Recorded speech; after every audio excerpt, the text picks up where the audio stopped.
Bonjour tout le monde, je suis très heureux de voir une salle aussi bien remplie. Ça fait toujours plaisir et le combat continue. Donc je vous rappelle l'intitulé qui m'a été soumis, qui nous a été soumis à tous il y a quelques jours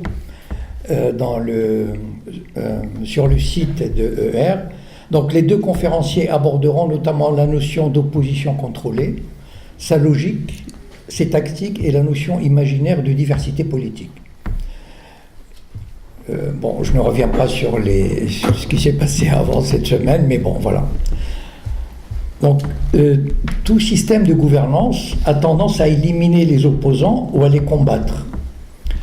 L'histoire de l'humanité le démontre.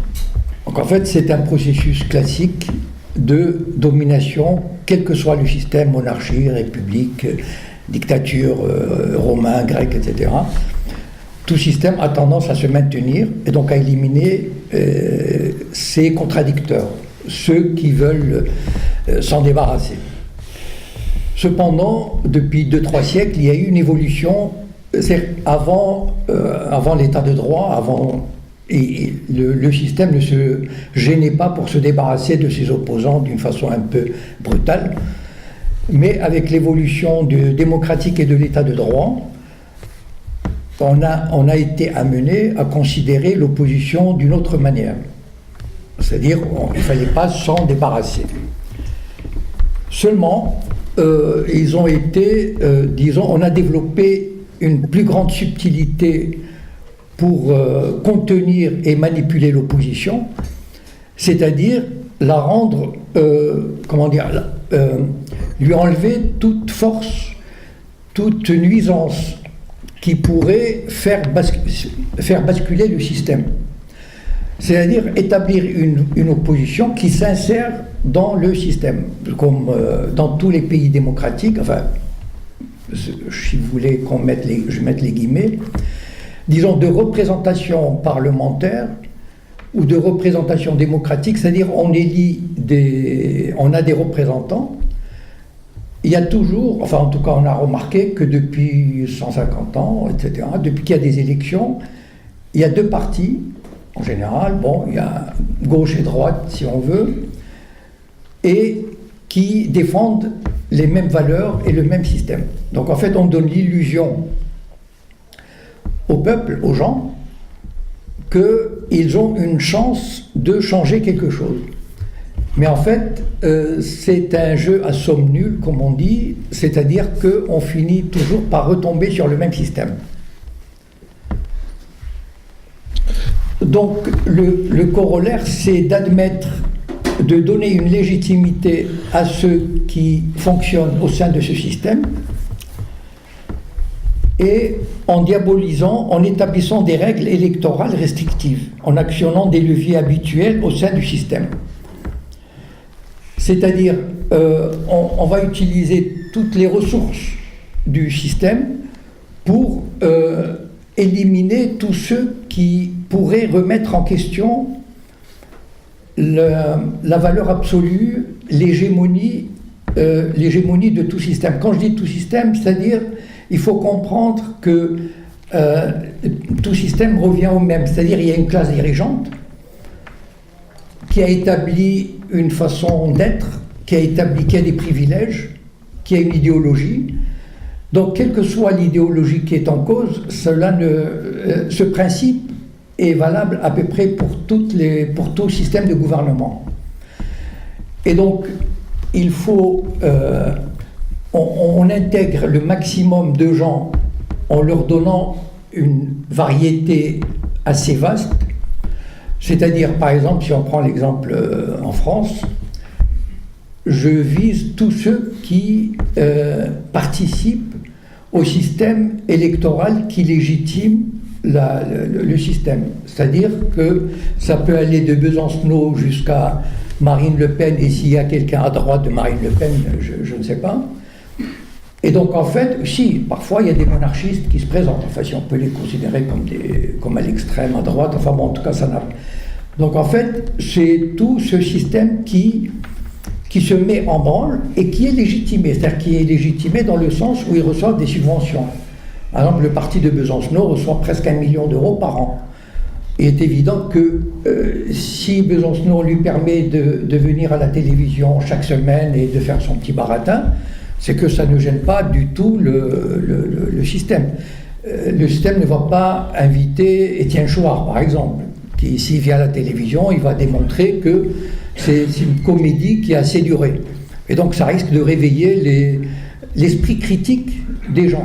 Donc en fait, on essaye de donner, d'élargir au maximum par des aides, parce que finalement, il y a des postes à prendre, il y a des aides, et tout parti peut se faire un petit fonds de commerce, une cagnotte qui permet d'entretenir sa petite affaire familiale. Le rôle d'une opposition, disons, contrôlée ou soumise, ou qui accepte ou qui joue le jeu, c'est d'éviter que ces gens qui ont un esprit critique, par exemple, mettons un jeune qui se dit « je suis contre le système capitaliste ». Bon, alors on lui dit « ah ben tiens, tu as Besancenot qui critique la banque, etc. » Et ce type-là, il est perdu pour Égalité et Réconciliation, il est perdu pour certaines associations ou certains groupements qui ont une critique radicale du système. C'est-à-dire que, je reprends autrement, le fait de donner l'illusion à des gens qui participent à une critique du système, par exemple en lisant Libération ou Marianne, ou Le Monde diplomatique, ou en votant pour l'extrême gauche ou l'extrême droite, cette personne-là, on l'empêche d'aller vers une critique plus radicale, c'est-à-dire qui sort du système. C'est-à-dire une critique qui veut dire ce système-là, il ne marche pas. Il faut trouver d'autres méthodes pour contrecarrer le système. Et donc en fait, c'est ça le rôle de ces fausses oppositions, enfin de ces fausses. Elles sont vraies, mais il faut comprendre que ces oppositions sont là pour ramener le maximum de contestataires vers le système, à rejoindre, à accepter le système. D'ailleurs, le mec, quand il va mettre un bulletin de vote Besancenot au Front National, il a l'impression de contester le système alors qu'il n'a rien contesté.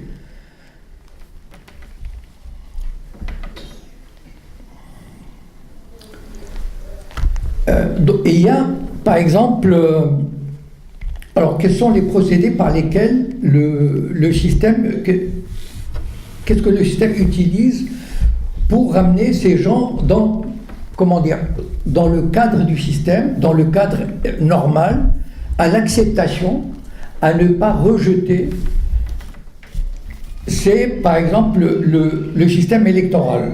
Alors, il y a la cagnotte des petits partis. Tout petit parti qui réunit un certain nombre de voix, on lui donne une cagnotte. Si personne ne peut se présenter à l'élection présidentielle s'il n'a 500 voix, 500 signatures, donc en principe, vous savez, quand Besancenot, par exemple, il lui manque 20 voix ou 50, le Parti Socialiste lui trouve 50 voix, parce qu'il faut qu'il se présente. Alors que s'il y a quelqu'un qui n'est pas en odeur de sainteté, il ne trouvera jamais les 500 signatures. En fait, tout est fait pour bloquer toute critique radicale et maintenir les gens dans le cadre du système. Les associations, ça aussi, c'est un élément très important. Vous savez, par exemple, en France, il y a à peu près 2 millions de salariés qui relèvent des associations. Bon. Toute association est financée par la commune, le département, la région, l'État. Pour vous donner une idée, SOS Racisme reçoit pratiquement 1,5 million d'euros par an pour 300 adhérents. Bon, à ce rythme-là, ER devrait recevoir 1 ou 2 millions, parce qu'avec 7000 adhérents et puis tout ce qu'il fait lire. Mais bon. Et donc,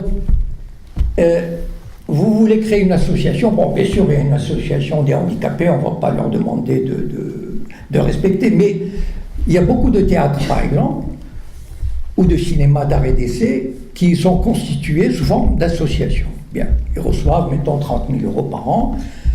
Je l'ai expérimenté à mes dépens. Quand il y a eu le documentaire L'oligarchie et le sionisme, on a essayé de trouver un cinéma à Paris pour le diffuser. Bon, au début, les gens disaient « Ah, l'oligarchie et le sionisme, c'est intéressant, etc. » Le documentaire de Béatrice Pignède, et puis une fois qu'ils regardent, ils disent « Non, finalement, on ne peut pas, etc. » Pourtant, ce sont des cinémas qui font des conférences, enfin, font des projections avec débat sur la pollution, sur la banque, tout ce que vous voulez. Mais il ne faut pas parler du sionisme, ni des... Enfin, bon, voilà, il ne faut pas soulever les questions qui fâchent. Et donc, ça, on le sait. Hier à Paris, à l'issue, je veux juste une anecdote, j'ai rencontré un pianiste qui s'appelle Stéphane... enfin, bon, il a fait un film avec Blanc-Rue sur la franc-maçonnerie. Bon, c'est un pianiste qui devait faire un projet avec Daniel Prévost. Vous savez que Daniel Prévost a pris des positions, disons, pas très, pas très catholiques, enfin, sur Dieudonné et sur Israël. Bon. Et il se trouve qu'ils étaient dans une émission, il me l'a raconté hier soir, ils étaient dans une émission de télévision et on leur a demandé Dieudonné, et les deux ont dit, bon, finalement, ils n'ont pas repris le discours habituel. Le lendemain, ils avaient un rendez-vous avec le directeur de production qui s'appelait Lévy, par hasard, enfin bon, c'est pas... mais c'est juste un hasard, non mais c'est la vérité, et qui leur a dit, devait faire un film qui reprenait quelque chose sur Éric Satie. Bon. Et puis le gars leur a dit, oui, enfin bon, non, le film ne va pas se faire. Donc voilà comment fonctionne le système. C'est-à-dire qu'à partir du moment où vous sortez des sentiers battus, il y a suffisamment de garde-fous. C'est-à-dire les producteurs, etc., qui mettent le haut là. Bon, ce sont des choses qu'on ne sait pas parce qu'aucun journal ne va pas vous le dire. Et je vais vous donner un autre exemple. Vous remarquerez, je ne sais pas si vous connaissez ou si vous avez lu Le Monde diplomatique. Bon, Le Monde diplomatique, c'est un journal très très bien fait, mais qui traite uniquement des questions internationales. Bon. Mais toujours des positions très, très à l'avant-garde, en flèche, etc. Il soutenait Chavez, il soutenait Cuba, il est contre l'impérialisme, etc. Bon. Sauf que ce journal, il reçoit 800 000 euros par an. Et donc, un jour, on lui a dit, j'imagine, parce qu'un jour, quelqu'un m'a dit, tu sais, va voir Le Monde diplomatique de ce mois-ci, un article sur Soral. Tu vas découvrir ce qu'il est réellement. Et donc, j'ouvre Le Monde diplomatique. C'est un journal qui est très grand. Enfin, je veux dire, ce sont des feuilles immenses. C'est à l'ancien modèle, un peu comme l'Équipe. Donc, sur 2 pages, c'est énorme, c'est colossal, 2 pages du Monde diplomatique. La journaliste a fait un excellent travail. C'est-à-dire, elle a repris 30 ou 40 citations de vidéos, etc., de textes, et puis elle a agencé ça de façon formidable. Et là, l'antisémitisme de Soral était patent. Enfin, je veux dire, une fois qu'on a lu ça, on se dit non, c'est pas possible. Donc voilà le travail qui est fait, cette toile d'araignée qui est tissée dans la société. Donc les associations, si vous faites par exemple, si vous avez un théâtre et vous recevez tant d'argent, vous n'allez pas quand même faire une pièce qui n'est pas en odeur de sainteté du système. Les aides à la presse. Bon, vous savez que la France est pratiquement le pays qui dépense le plus d'argent pour aider la presse. 25% du budget de la presse, ce sont des aides. Bon, évidemment, par exemple, l'Humanité reçoit 9 à 10 millions par an. Et il y a quelques mois, on lui a effacé une dette des trucs sociaux, les caisses sociales, de 4 millions. Bon. Mais il faut comprendre que le printemps des Sayanim, il a été censuré par l'Humanité. Moi, j'ai rencontré une journaliste de l'Humanité à la sortie du livre, parce qu'elle fait partie de l'Union des Juifs pour la paix. Et quand je lui ai montré la 4e de couverture, elle m'a dit c'est très intéressant, etc. Et donc, je lui ai fait envoyer le livre, et je ne l'ai plus entendu parler. Pourquoi ? Parce que l'Humanité a compris que c'est un livre ça sent le soufre. C'est-à-dire, il fait penser à une espèce de le protocole des sages de Sion, c'est-à-dire un complot, puisque ce sont des milliers, des dizaines de milliers de juifs sionistes qui travaillent pour le Mossad, donc ça fait référence à une espèce de complot, et donc il ne fallait pas toucher à ça. Par exemple, l'association France-Palestine Solidarité, de la même façon, qui reçoit 400 000 euros, je crois, par an. Donc voilà comment le système achète la majorité des gens et la majorité des associations.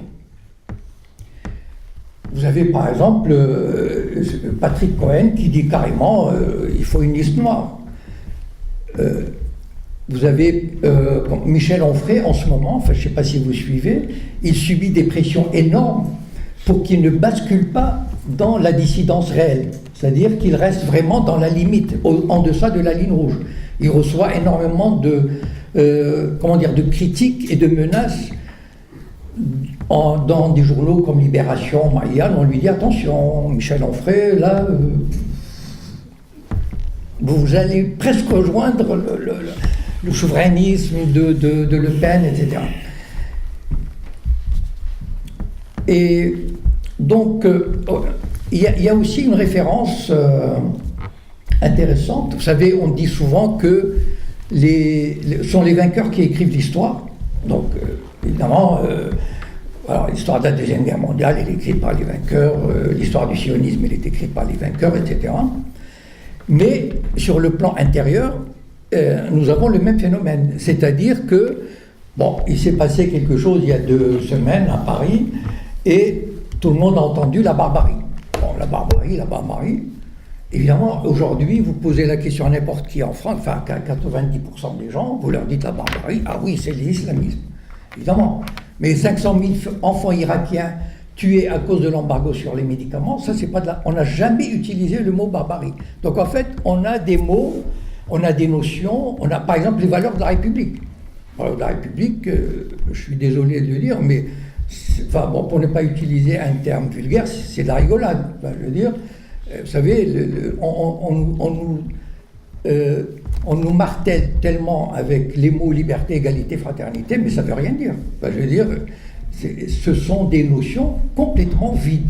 Mais il faut les marteler jusqu'à ce que ça rentre dans l'esprit des gens. Donc en fait, le système, c'est lui qui dispose de cette action pour celui qui dispose des médias, des structures, etc., pour imposer la manière de penser, c'est-à-dire la barbarie, les valeurs de la République, la haine, c'est un mot très, très à la mode. Et aussi, une autre facette du système, c'est qu'il a besoin de boucs émissaires. Il a besoin d'un diable. Dans la religion, on a l'ange et le diable. Donc en fait, aujourd'hui, il faut qu'il y ait un diable. Le diable, les 2 données sont carrément... Enfin, s'ils n'existaient pas, il aurait fallu les inventer parce qu'ils sont extraordinaires. Et donc, en fait, c'est bien d'avoir des repoussoirs. Voilà, c'est-à-dire, il suffit de jeter un nom en pâture. Moi, je fais l'expérience, enfin, dans mon entourage. Je veux dire, pourtant, je connais des gens qui, je pense, sont intelligents et lucides, cultivés, etc. Et il suffit de dire Soral ou de donner, alors que ce sont des gens qui n'ont jamais regardé une vidéo. C'est dire à quel point le système sait marteler ces notions-là.